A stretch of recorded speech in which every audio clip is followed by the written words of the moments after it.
बिस्मिल्लाहिर्रहमानिर्रहीम। आज ईद उल अज़हा है, कुर्बानी का दिन।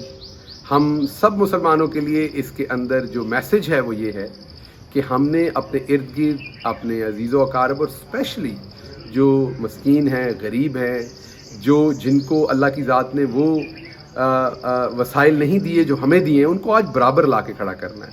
आज का दिन कुर्बानी करके गोश्त डीप फ्रीज़र्स में और फ्रीज़र्स में स्टोर करने का दिन नहीं है। असल इसका मकसद है लोगों को अपने करीब करना, अपने वसाइल को उनके साथ बांटना, अपने दस्तरखान को वसी करना, उनको अपने बराबर बिठाकर उनके साथ अपने कुर्बानी का जो ये हमारा जज्बा है, जो हमारे ऊपर हुक्म है, इसके तहत उनको अपना भाई बनाना, उनसे शेयर करना।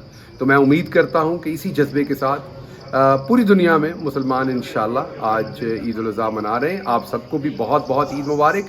और उसके साथ साथ आपको ये मैसेज है कि ये जो इम्पोर्टेड हुकूमत आई है और जिस तरीके से ये हमारे ऊपर इन्होंने महंगाई और दूसरे तूफ़ान मुसल्लत किए हैं, आज के दिन ये भी दुआ करें कि इस मुसीबत से हमारी जान छूटे।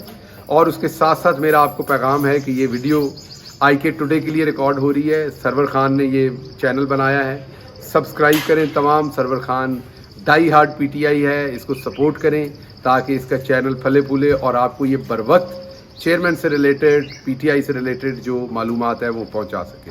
शुक्रिया, एक दफ़ा फिर आपको ईद मुबारक।